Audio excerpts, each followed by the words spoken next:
This is the Promyvion Vahzl mission. We're just in town. We're about to head out. This is one of the longest missions in the game. Because it's a Promyvion dungeon, it has some of the most unique and strange challenges. Our party setup is unconventional in that we have no tank, and for that matter, no provocability whatsoever. We've got two summoners, two beastmasters, a red mage, and a black mage. We're super mage heavy, and that black mage pairs extremely well with jobs that can hold hate, like a tank that we don't have. Black mage damage is very spiky, so they'll do a nuke and they do too much damage or more damage than they intended, and grab a whole bunch of hate, a whole bunch of aggro all at once. And that's why having provoke is essential. We'll see how our black mage queen handles this.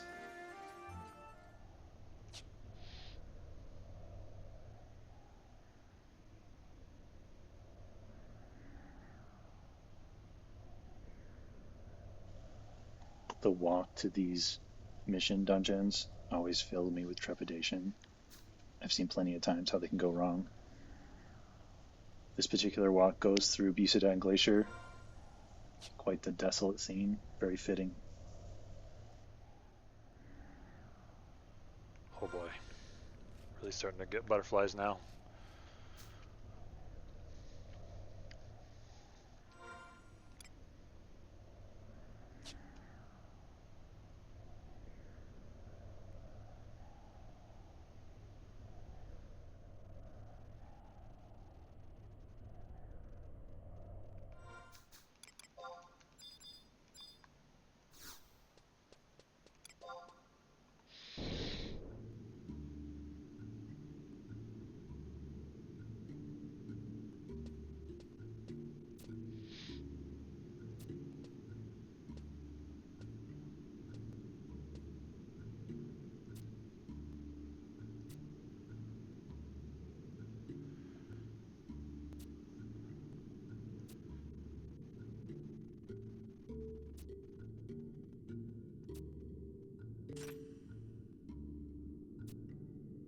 The Phoenix will lead the way. Here we go.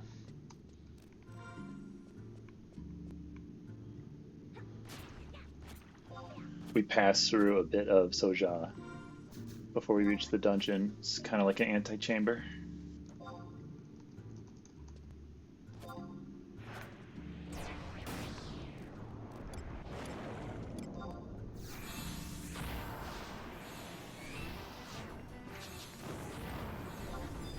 What dungeon would be complete without a doorman?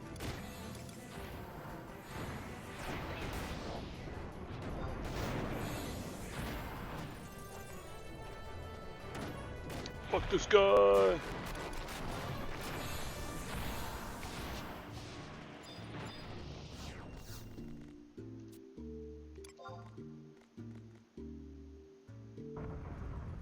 Oh boy, here we go.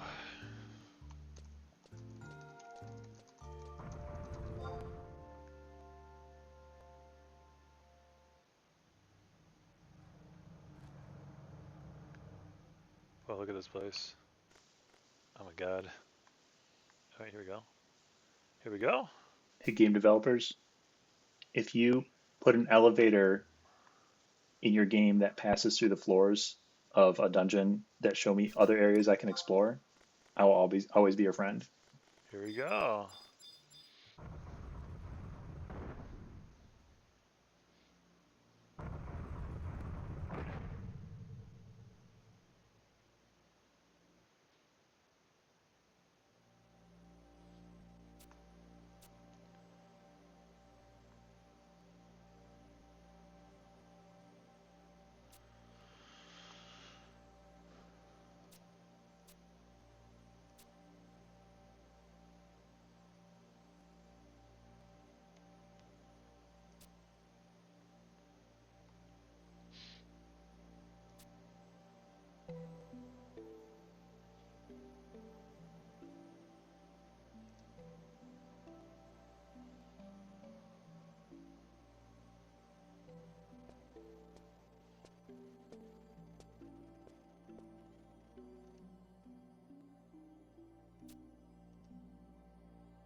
Oh, it's that guy.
No answers.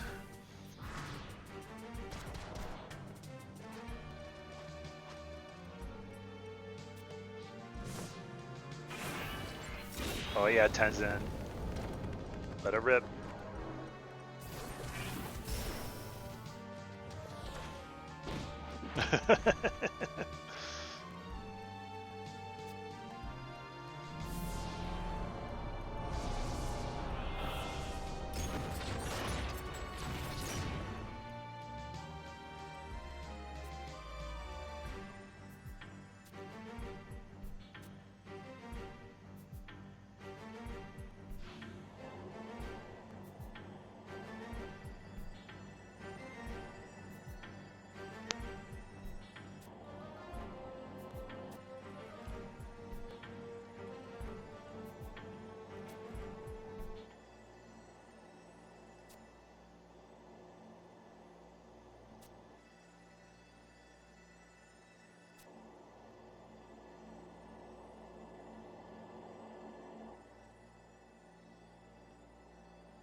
Oh yes, that sound.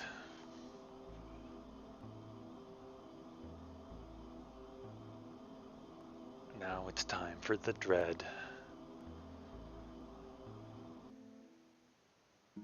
9:13. Let's go. Oh, there's more cutscene. Oh my god.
Who did we lose? Your queen. We lost your queen.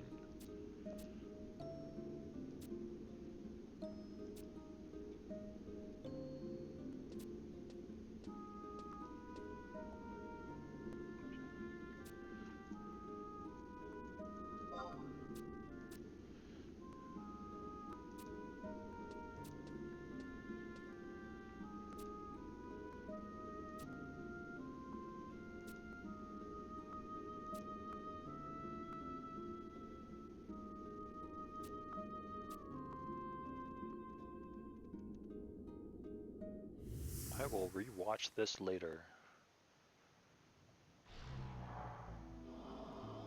Yeah.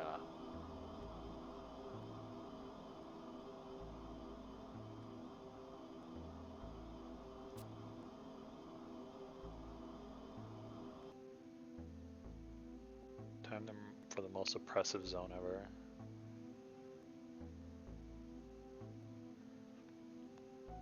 Ooh, I hope I don't have to turn down draw distance. We could be in trouble.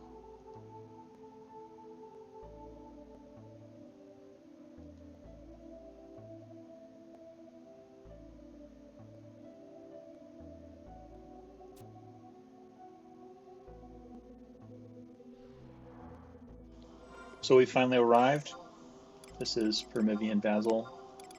I really wanted to dwell on the travel and entrance to the dungeon because it's a large part of why I love this game so much.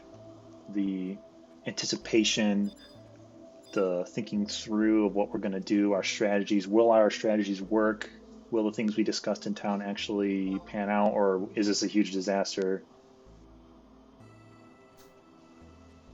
It also helps lend the feeling of remoteness to the dungeon. They take a while to travel to. They take a while to get to. And so being here, I feel like I'm at the ends of the earth. I mean, look at this place. It's a total nightmare. It's a nightmare dream world, basically, in the lore. The emptiness is eating away at the world and dissolving it into nothing. So the time it takes to get here is a big ingredient in bringing out that sensation in me as I play the game. I think if I teleported here directly from town, a lot of the atmosphere would have been lost.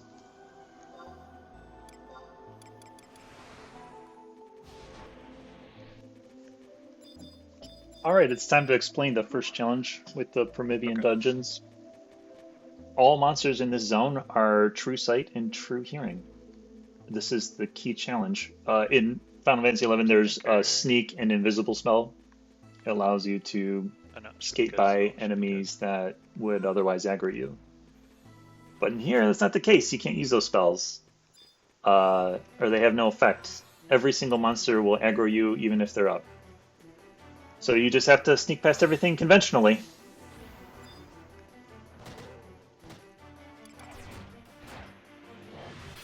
The next mechanism is these strays. You'll see them hanging around the gate that we just saw a moment ago. We have to kill all the strays in order to reveal a teleporter that'll take us to the next floor of the dungeon. There's 5 floors. But the problem is, some gates are duds. You'll clear all these strays and clear the memory receptacle there, the glowing orb, just to find out that it's not a gate, it's a dud, and you have to try one of the other locations. Now, I think they do this because they don't want these dungeons to become permanently solved. You're never going to find one route through this. You're never going to be able to optimize one route. Because you'll plan to go to the certain gate and then it's a dud, and then you never know what gate will be the one that will bring you to the next floor. This is why I love this game so much, because there's an emphasis on improv instead of bringing in like this perfect plan that you're going to execute. Oftentimes, whatever plan you bring in gets upended, and you have to act on your feet, as you'll see later on in the same video. Alright. So, knockback. And sure enough, the very first gate, a dud. We must press on. Okay.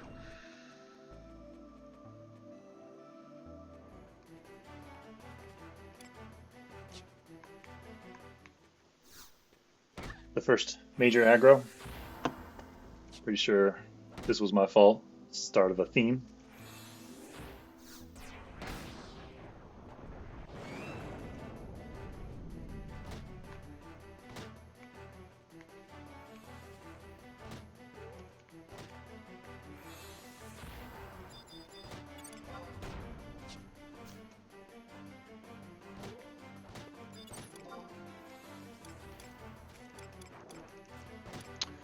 That's not good. Uh-oh, aggro. This is the first test for the team. Shit. To make sure This that is like a nightmare scenario. we don't all panic and flee at the sight of this kind of aggro. Wow. For some reason that Craver didn't aggro. I don't know why.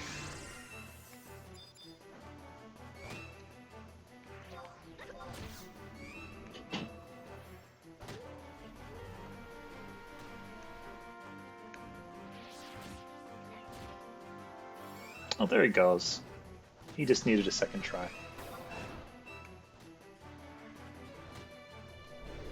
I want to let this play out a bit so you get a sense for the strength of these monsters. They're pretty tough. These are not trash monsters or trash mobs.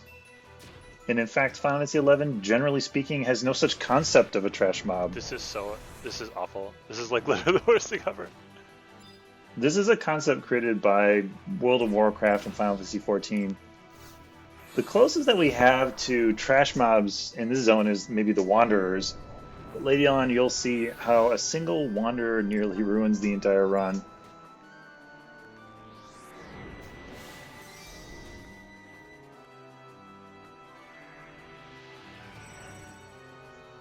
I'll fast forward here. We clean up these monsters and move on to the next gate.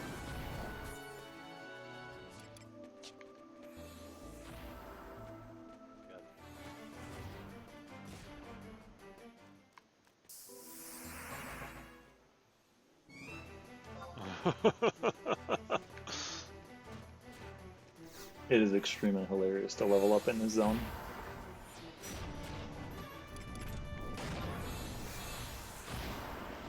There it is. There's the teleporter.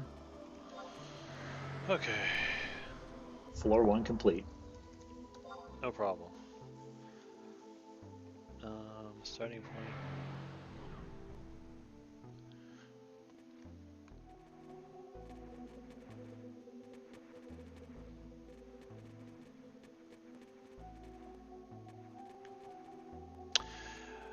It's very terrifying.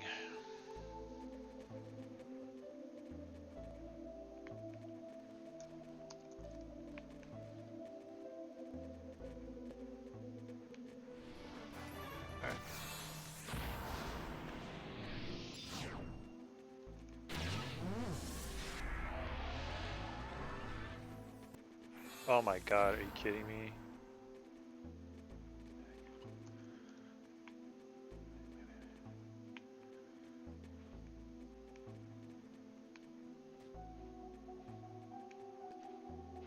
Don't get aggro. Oh, don't get aggro. We're gonna go back here. Holy shit. An extra twist of the knife here in Promyvion is that all of the monsters have a shorter aggro range on their sight and hearing than most monsters in the game. You think on paper, well, this is a good thing, right? But no, actually all Final Fantasy XI players will build up a sort of an intuition of when a monster will aggro.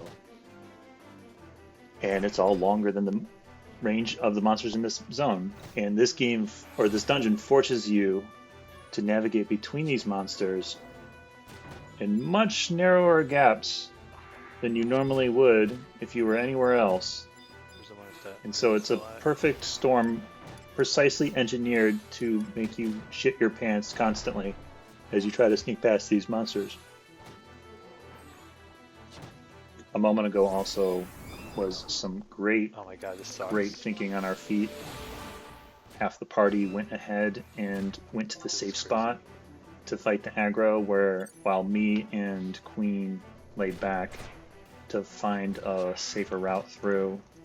This happens all the time when trying to path through here. The party gets split up, and it can be extremely dangerous.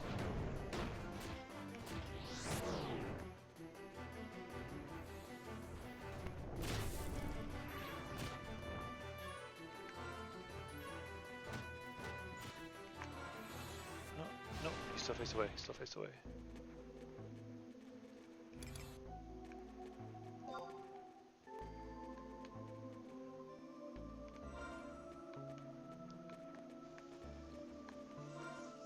A good reminder that none of these monsters can be soloed, except for the strays. So getting separated like this and then getting aggro by yourself is a death sentence.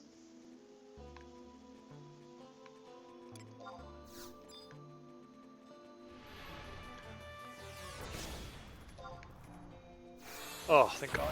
Okay.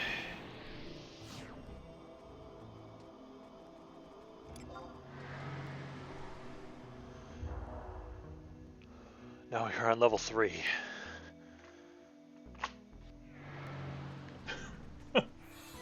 Just listen to the relief in my voice. Goodness gracious.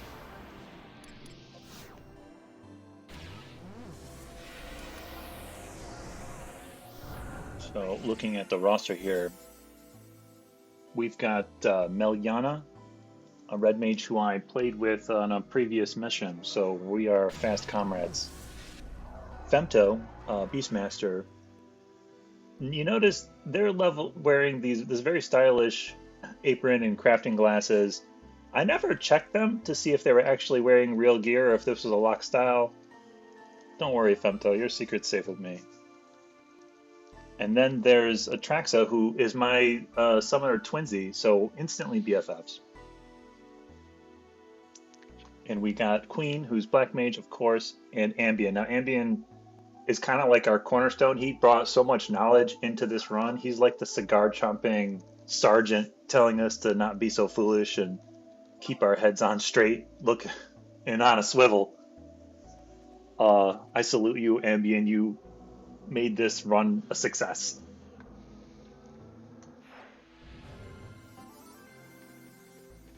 As we move out here, Ambien tells us, don't worry, it's a big area. You have to try to get aggro here. Don't you worry about a thing, Ambien. I'll get plenty of aggro here. While we watch as I fail to navigate this extremely easy area... The Wanderer, though.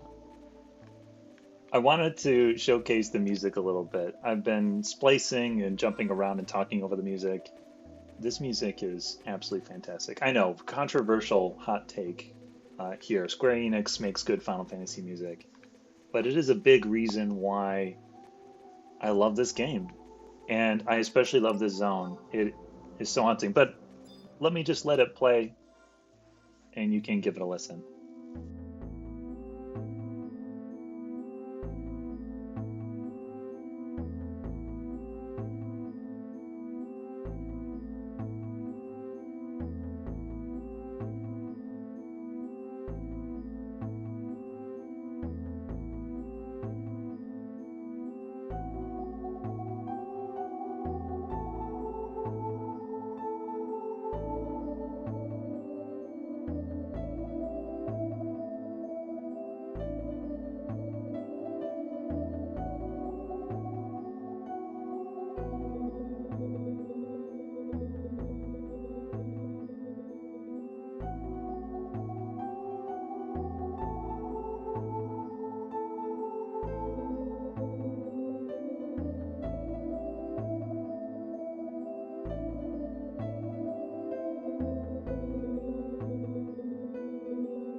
So I forgot to mention there are 3 mini bosses in addition to climbing the 5 floors. Levels 3, 4, and 5 have a mini boss each.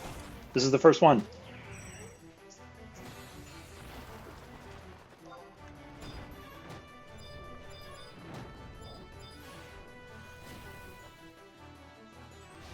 What this guy does is spawns ads. We are particularly well equipped for ads because we have so many pets, we have sheeps, we have summons, and I'm going to try and gather all the ads using Ramuh's area of effect Thunderspark move. Oh, whoops, here we go. So Queen just nuked super hard on accident. Now she has hate. Just when all the ads come out. So all the ads are on her right now. Here's me trying to get Thunderspark going, but my Blood Pact timer isn't ready yet. And then Atraxa. So this is a really funny thing that happens. Atraxa gets aggro at the gate. Take the D. And meanwhile, Queen is dying. Queen is dead now.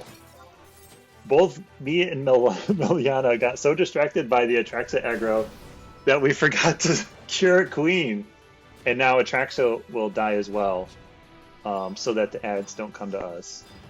But it's okay, because we were able to wrangle the ads with Thunderspark from Ramuh.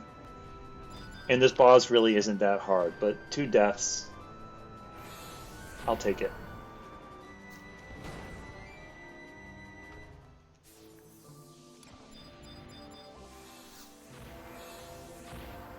Atraxa very understandably set up camp by the gate. That's where you get the cutscene, and she correctly assumed, why would you get aggro while resting by a cutscene node?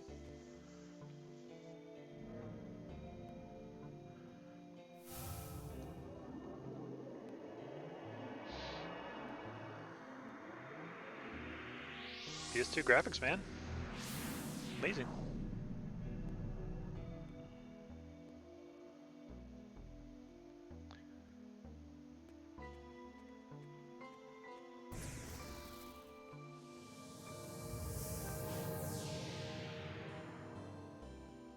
Oh, we saved Tenzin.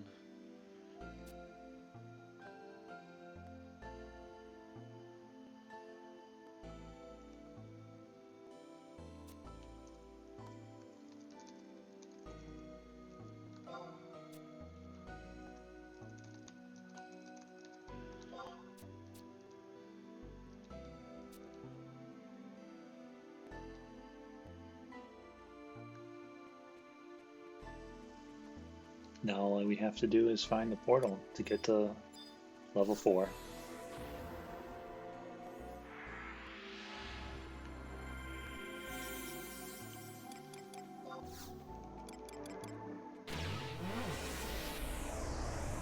Past Alan is about to look at the clock. Here we go. And realize how late it is, and realize he's not even halfway. Man, this is a mistake doing this right now. South is 2. Okay.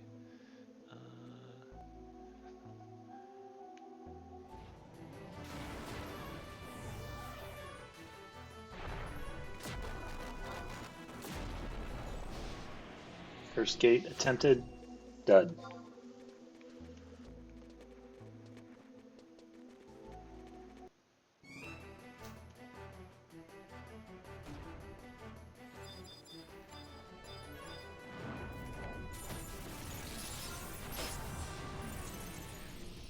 Second gate, dud. Okay.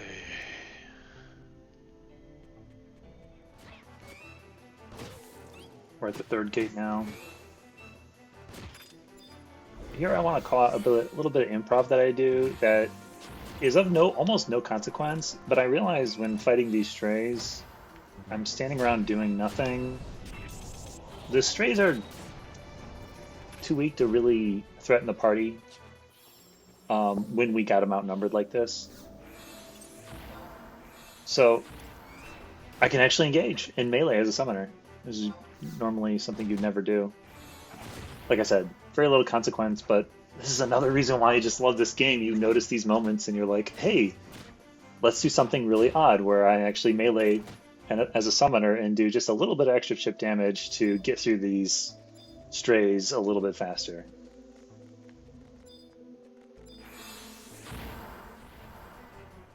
Okay, this is starting to get people.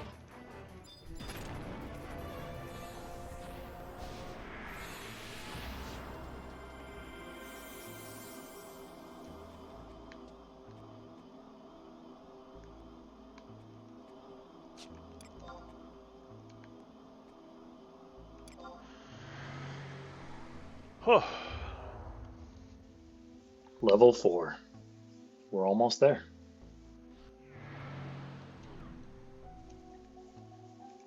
For this boss, it's a pretty easy straight shot east.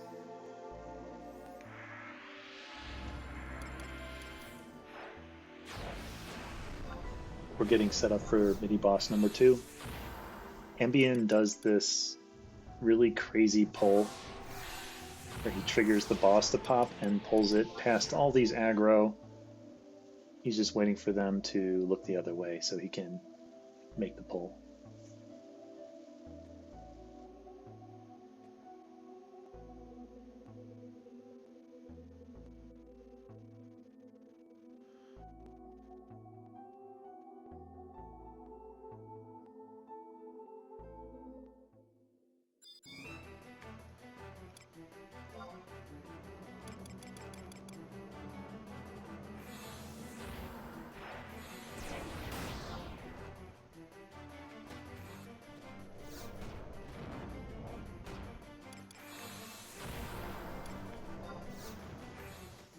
This boss can be very scary for conventional parties. That's not gonna work. But our unconventional setup is somewhat ideal for it. He's got 2 moves that are really, really nasty. Impalement, which does an insane amount of damage to a single target, guaranteed to kill your tank, basically. And Carousel, which is just devastating to melee.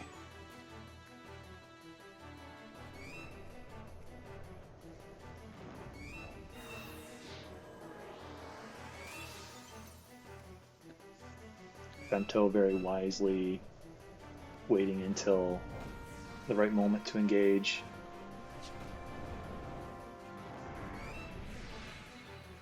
She wants to make sure it's safe before really going in. She's scared of those carousels. She's subbing Ninja, so as she has shadows, she can absorb them. Oh, there's Impalement.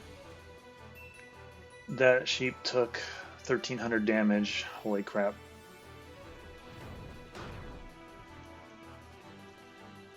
And here comes the first carousel. And a second carousel. Oh no! Ambien's dead.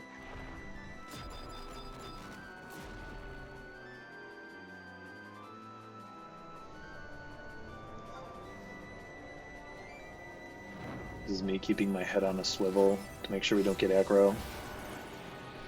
Oh, the boss is loose. Oh. This is what we have no tank, so situations like this come up. If he does another carousel, our mages are screwed. Come on, Ifrit, save the day.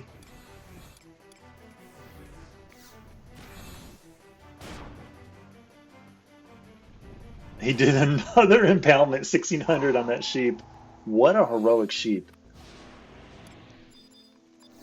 Got a little tense at the end, but we made it work.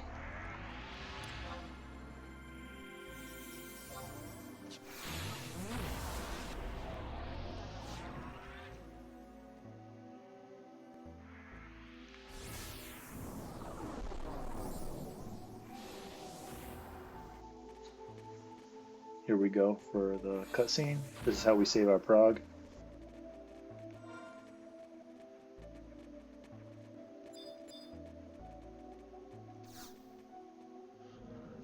That's 2.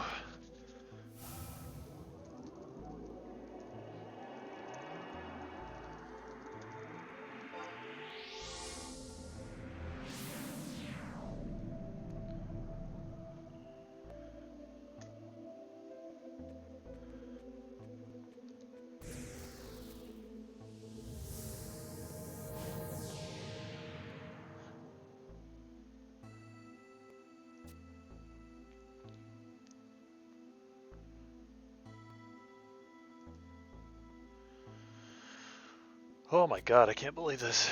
This is so fucking hard.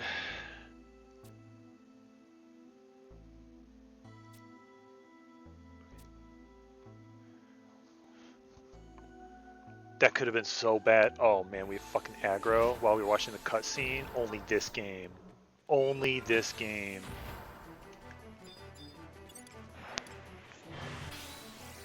Yep, my friends, we got aggro while watching the cutscene.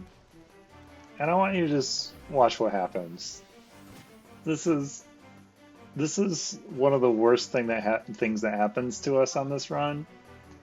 Not even the worst, but one of the worst. And it's all because we were watching a cutscene. I'm gonna fast forward a little bit to watch this Oh no, really I didn't mean to do that. I meant to really sad, pathetic they war of fucking attrition link. being lost. Yeah, this is so hard to watch.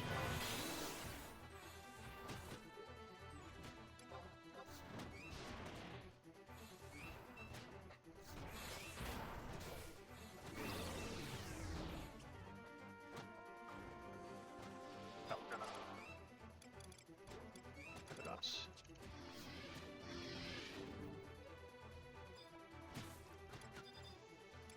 During this fight, I actually never checked these monsters to see what they are. They're probably either VT, very tough, or incredibly tough checks.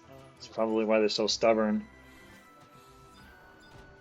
But yeah, look at us fight valiantly. Fighting valiantly to try and Regen on me. get rid of this aggro. Oh, that's not good.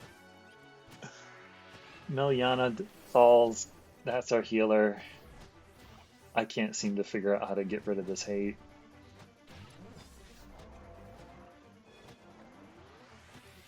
Eat food? Like, with eating food?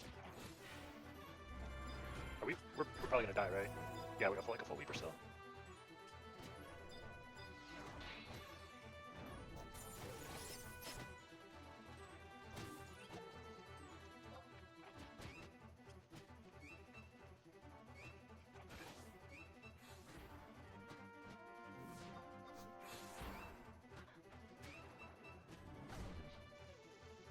I briefly entertained this idea that I maybe can kite, but when I see that it's a wipe, I just throw in the towel.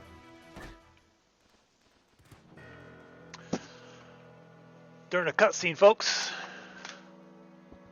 Got this aggro during a cutscene.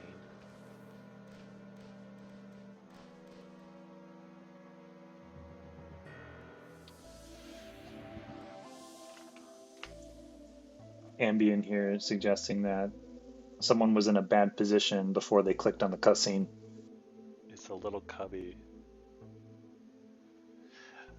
Yeah, I'm gonna still put that on Square Enix. Oh, sorry, you didn't know the little cubby position before doing a cutscene. So you fucking die while watching a cutscene.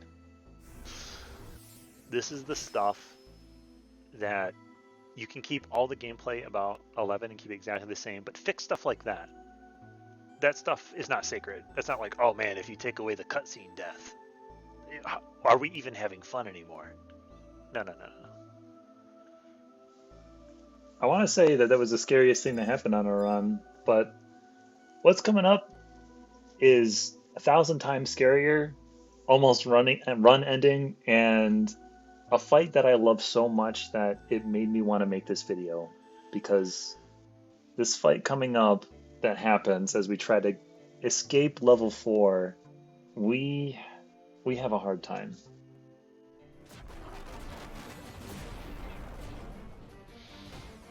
That's a little harder.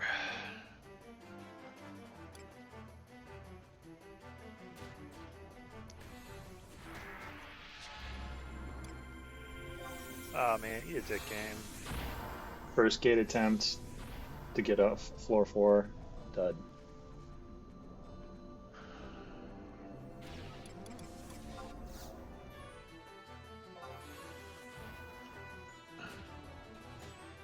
I think the Promyvion's design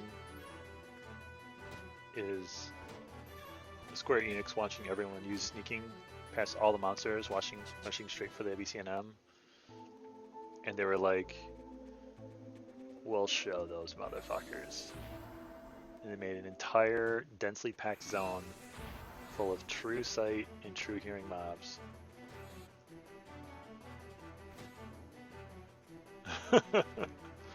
These guys complaining about the mechanics of the game. Folks, if you remove the mechanics, then you have Final Fantasy XIV, which is a nothing game. So,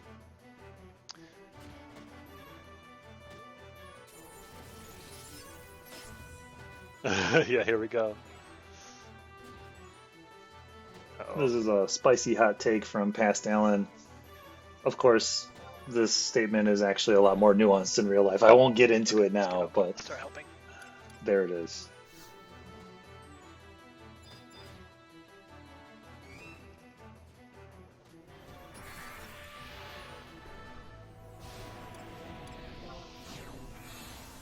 Game, come on.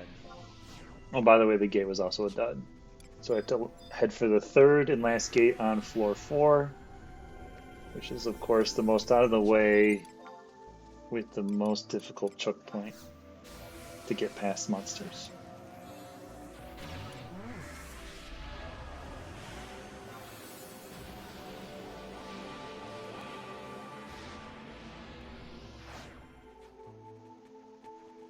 We are like a minute out from this upcoming fight. I want to show all the lead up into this. I want you to understand like the full context of what was happening when the fight occurred, when we got the aggro.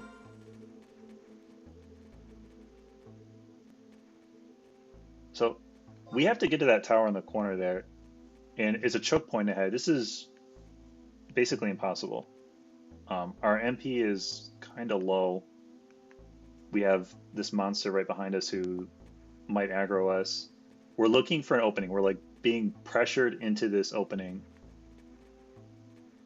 Aggro. This isn't the end of the world. We've been in a situation like this before, almost very similar to the second floor, I believe.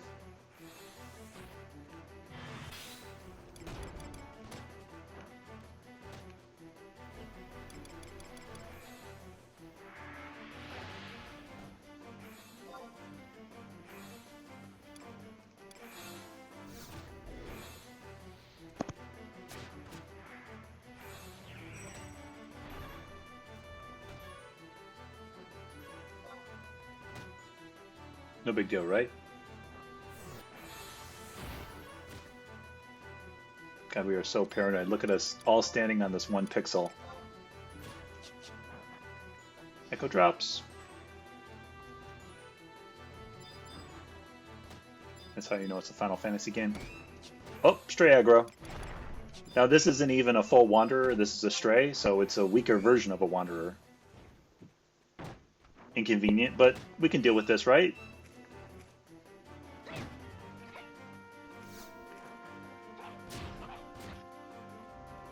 Watching this B-roll again, we really should have pushed into these strays. There's a lot of them, but we could have overwhelmed them. But we're playing it cautious, at least we think we are. Ugh. Aggro from the sea there. Now this is a bad monster to get aggro from. And another stray. There's mobs there too. I'm trying to find a safe space for us to run to, but there's just no safe space really.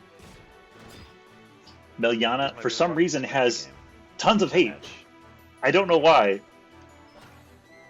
But Meliana is really tanking this Seether here. I'm trying to keep her alive. I don't want a repeat of the wipe where Meliana died and we lost our healer.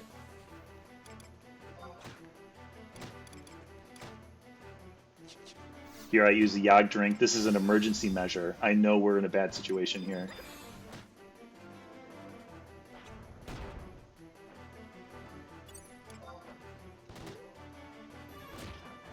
Our MP is getting pretty low. Oh my god, it's so hard. Okay. The whole time we're fighting, if any one of these monsters looks our way, so much hate. They could bring in Lynx, Why is she taking this thing?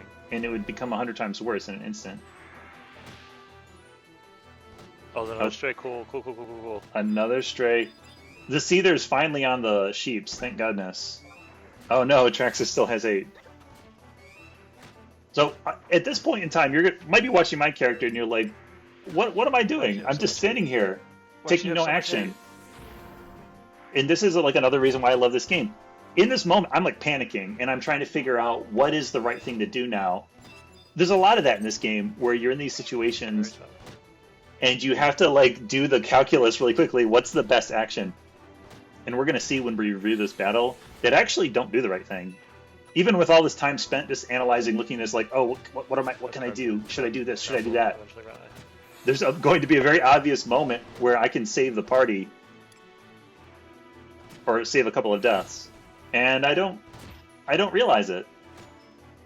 MP is extremely low now.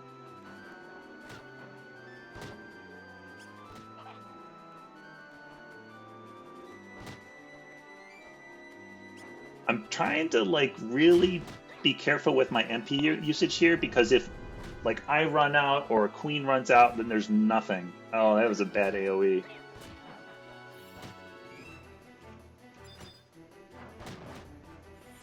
This is also why I have Carbuncle out. Cool. Carbuncle is very cheap for me to sustain as a summoner. And I'm really just using him to try and do chip damage and keep attention from these ads. I'm not even using his blood packs. Which I probably should have in hindsight. I don't think I can sleep. Okay, Meliana was able to sleep the Stray. But she has no MP. And this is where things go wrong. No, I can't miss anymore. This Dia is the most devastating Dia. It's a dot damage on the whole party. Photo breaks. Cool.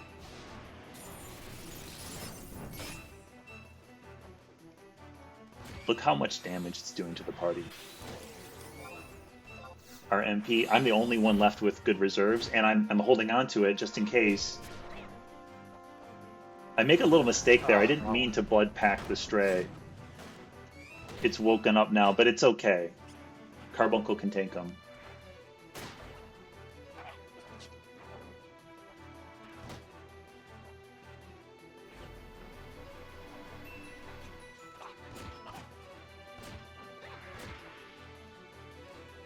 This is so tense. One more aggro and we're done.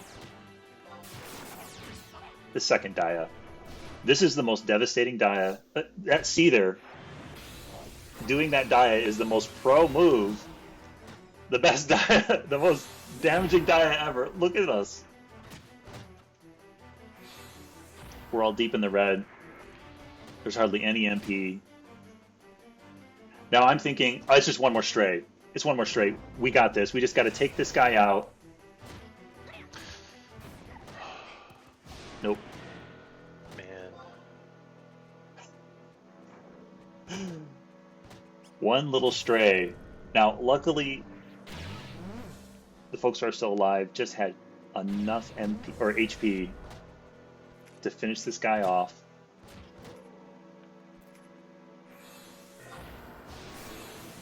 I raise immediately and immediately start casting Re-Raise just in case I die again. This is terrifying because like if we get attacked here, we're done. We're completely done. But luckily, RNG is on our side and monsters seem to have wandered off in other directions. And we're going to rest here because where else can we go? We can't challenge anything right now. We have no MP. We're completely wiped out.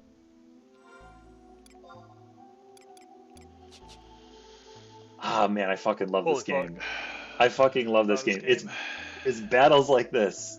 It's battles like this that make this game so incredible. At the time, I was like shitting my pants. I was utterly shitting my pants. Oh, that Stray's staring right at us. If he was just a pixel up, he would have totally aggroed us. Now, it was very obvious watching this B-roll again. What I needed to do was after the Seether died, that was my opportunity to do a Divine Seal Kiraga. It would have recovered the party completely. I had the MP for it and then some. And I would have locked Tate with the Stray, but that's okay. I could have tanked the Stray. No big deal for a summoner to tank a Stray for a little while.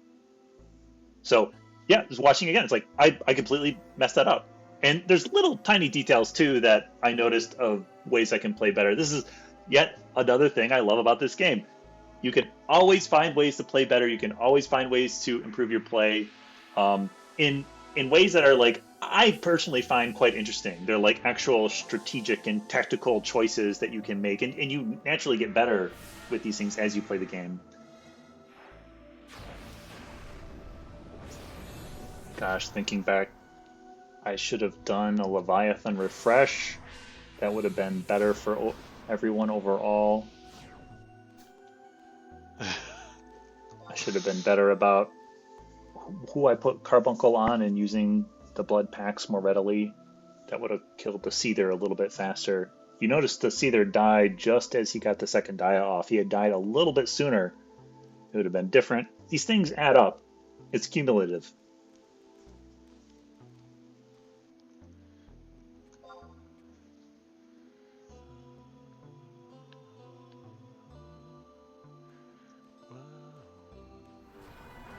Die.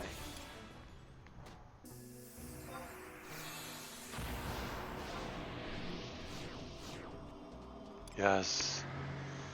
Let's go. Last floor.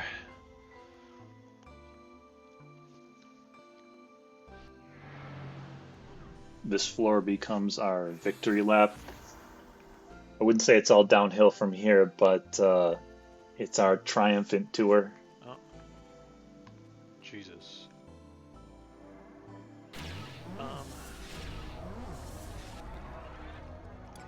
I'll do a Leviathan. I'll refresh this. But not before one last choke point in which we get a whole bunch of aggro. Oh man.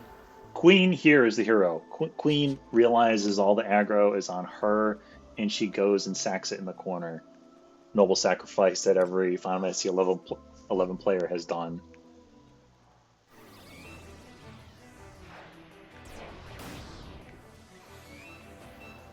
As we fight this aggro, I go to raise Queen.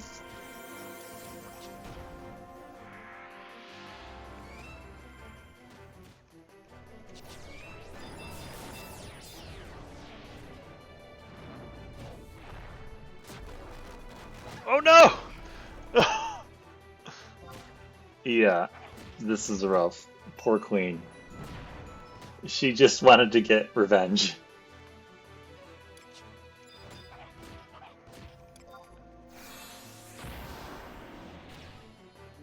Ambien has this idea to get past this choke point. He's going to gather up all the monsters and make a train and blitz for the boss zone, which once you enter that area, all the monsters will de-aggro. We are going next. Now he instructed us, hey, head for the mini-boss up north or to the west. And we're not able to do that because that Seether's in the way. So there's this great improv by the whole party. We just all reading our body language, all seeing the monster all at once, and we're all like, hey, we all need to go this other direction. And we do it. And find this little safe spot right here. Another really amazing moment where 5 people, without speaking, just like coordinate and realize what the right thing to do is. You may think, oh, that's super simple. Of course that happened. I've seen it the other way plenty of times.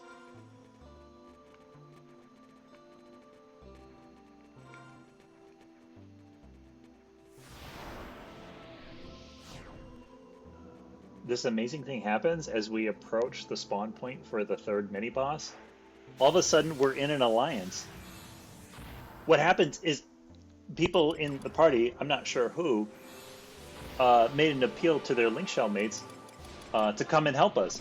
Now, the way this dungeon works is once you clear the mini-boss, you can teleport from outside the dungeon to that floor. It's a way of saving your progress. And so all these people are coming in, the cavalry has arrived, and now we get to utterly trounce this 3rd boss without a fret. We're completely over prepared. We have so many people coming to help us here. It's this big triumphant moment. After all the stress of the first and 5 then all of a floors. Sudden it's a big alliance fight. Yeah! I fucking love this. Okay. Let's fucking kill this guy. Fucking kill this dude. Yeah, that's right, past me. Fucking kill this guy. Are they all here? No, they're not all here. There's someone else. Oh yeah, there they are. Oh, they're fighting something else.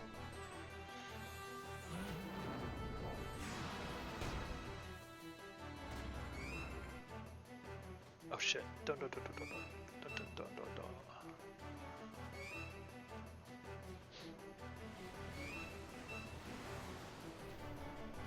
Plague? Really? Oh, God, my heart. I skip ahead My heart will explode. because the rest of the fight is totally mundane. We utterly crush them. And then we get the final cutscene. Now at this point, Look at all these people all of a sudden. we've basically already won. Oh, thank God. No matter what happens with the final boss, we've locked in our progression. It's just a short walk from here to the final boss arena. This is it. The climb is concluded. This is the hardest part of the mission.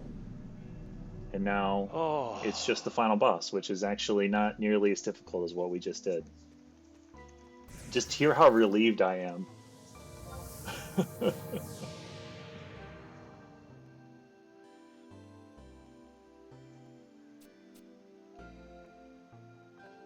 gotta find Prish next.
All right.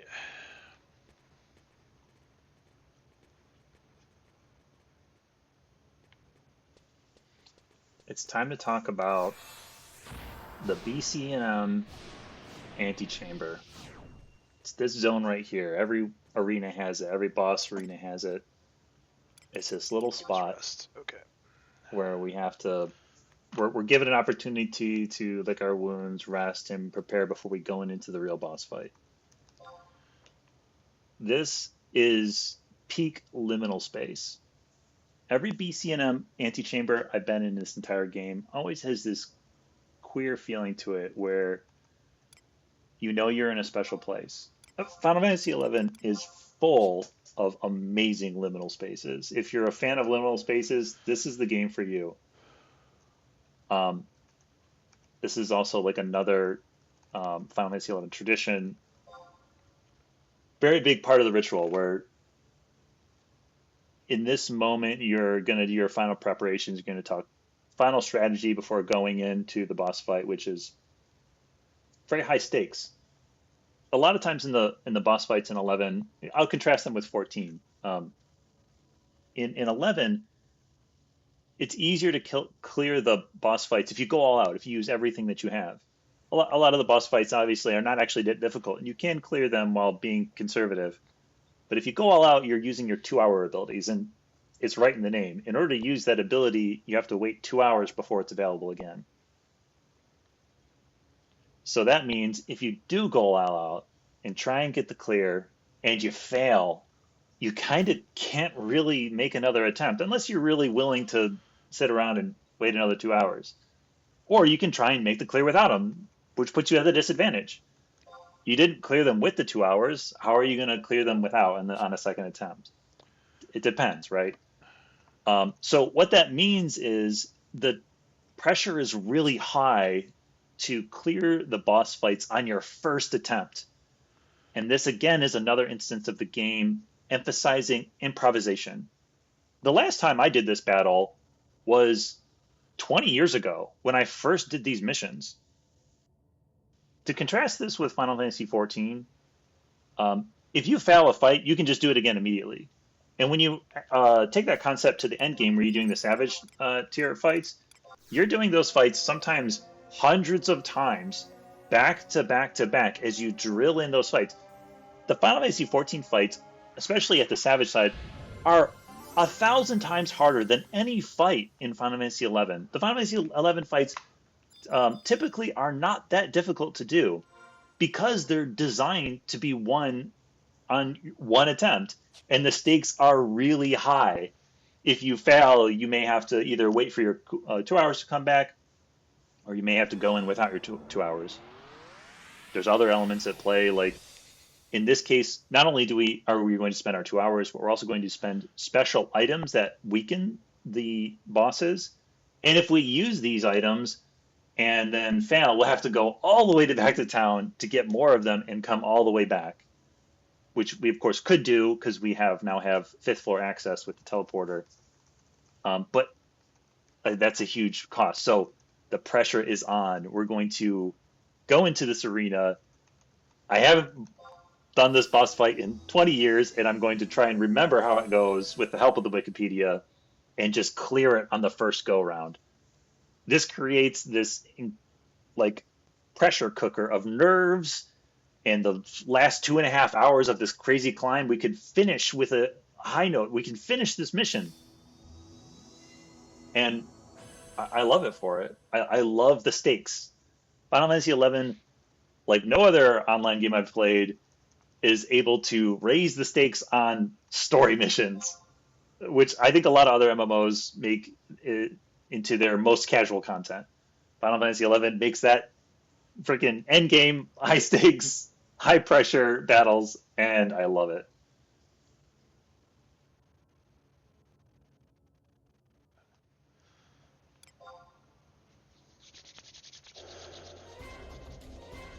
One minute?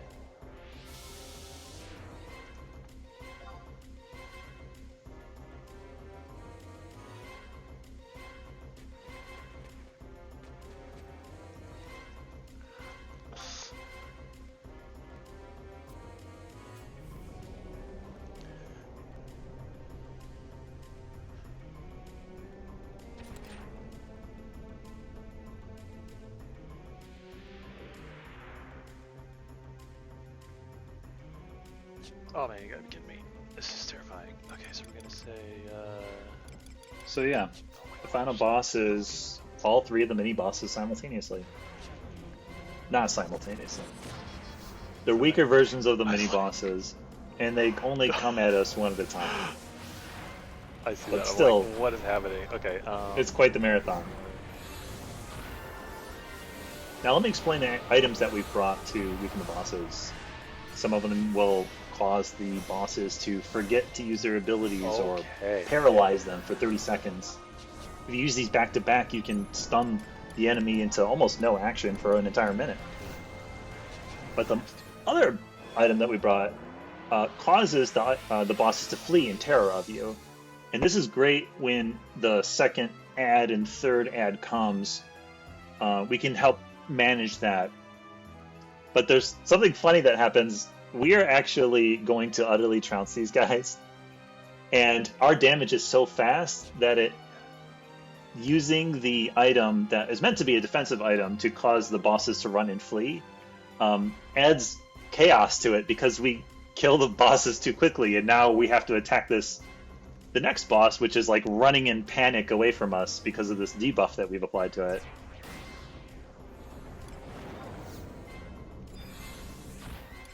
Here's the first boss.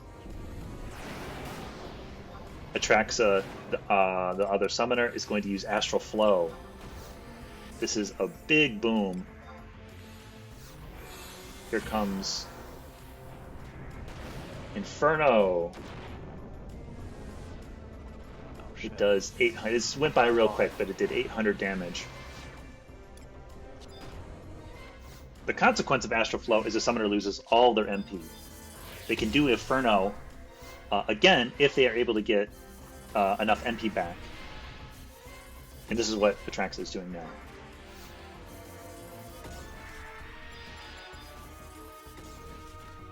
So we're helping to get rid of the paralyze on the party. Where's my guy? My Ifrit is still attacking.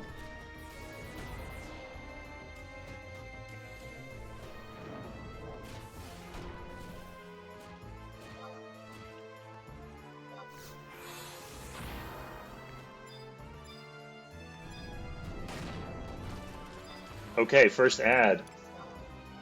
Now we have 2 bosses at once.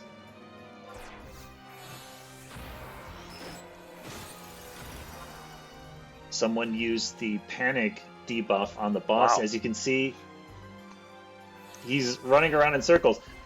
The first boss died quickly because Queen nailed this amazing ancient magic nuke, Freeze. It just deleted the last 20% of his HP. Amazing nuke, Queen.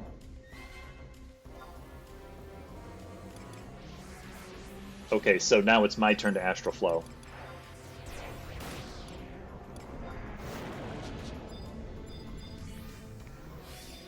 Gonna get a Yogg drink going. Here we go. Inferno. And regrettably, it gets completely resisted. It does a paltry 200 damage.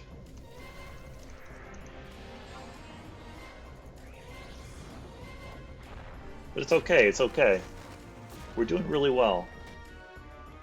Oh, poison pods, item. Yeah, this boss has a sleep move, and we defend ourselves by using poison pots, poison potions. So even if we do get slept, the poison will wake us back up. Self-inflicted poison. So I make another hilarious error here. I actually don't know how Summoner Astral Flow works. And I think as soon as the Blood Pack Rage timer is up, I can use it again. But actually I need a certain amount of MP, and I just don't realize this. And so I fruitlessly try to trigger Inferno a couple of times here, until someone, I think Ambien, just tells me, you need more MP. Alright, the Accumulator is now here, and the Accumulator is running around chaotically because we used the Panic debuff on him. I can't use it. I need to do Drought ability.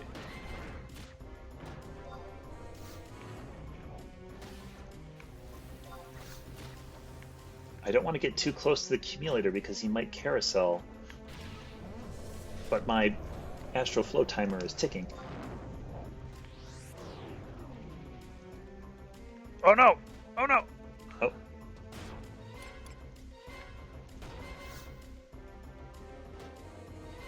Ifrit tanked that impalement, which is wonderful. This is the power of these pet jobs. The hate is chaotic, but the pets take all the damage.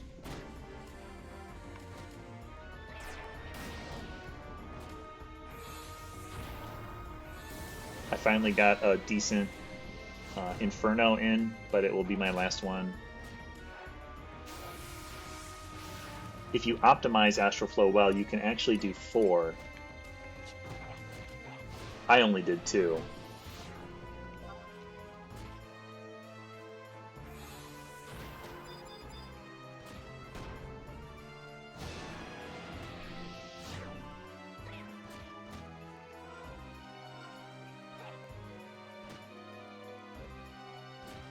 Mariana doing Convert. Carousel. It's time to kite. So Ambient's taking the monster out to kite a little bit. Kite for safety!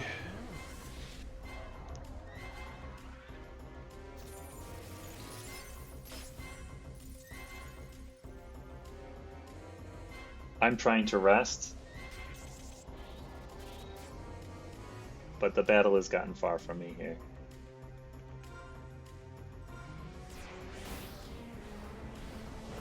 This is such a lame view of the fight. Okay, let me come out and help. Oh, a very scary carousel. Don't do that. Oh, we did it! Butt pucker at the very end, but we did it. Mission success. Oh my god. And it's not even midnight.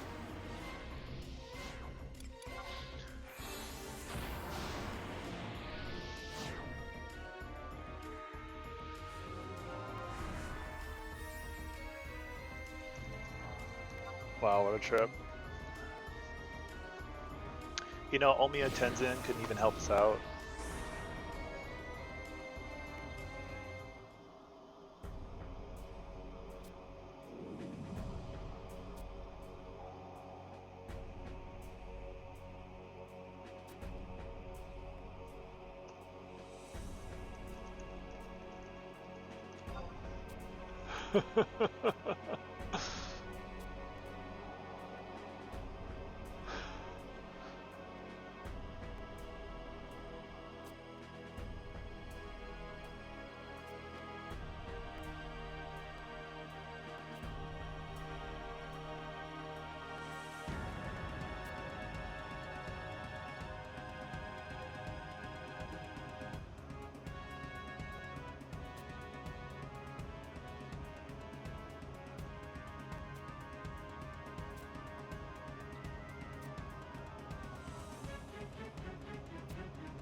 This story was always so incomprehensible to me.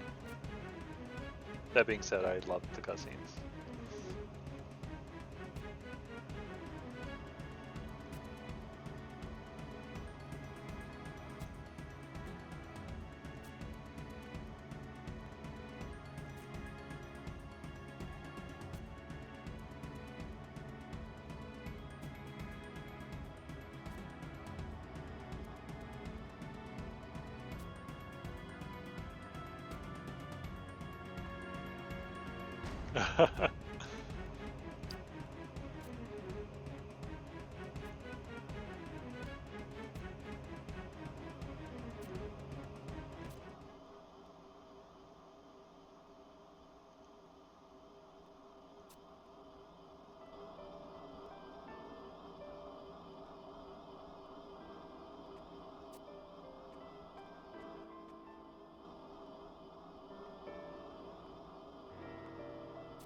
The power of friendship, you know nothing.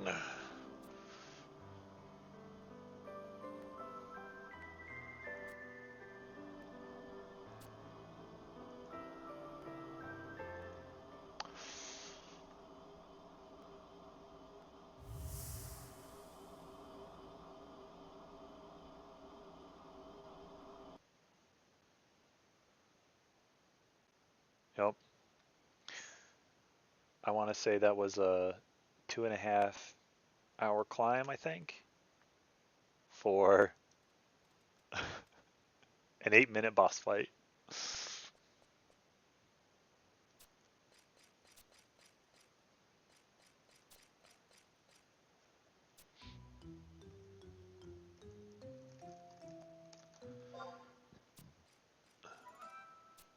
These fucking guys.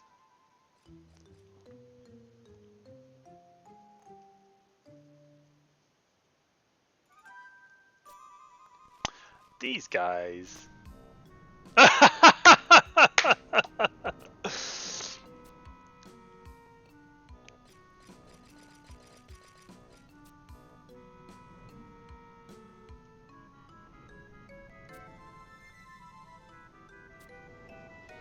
If you made it this far, thanks so much for watching.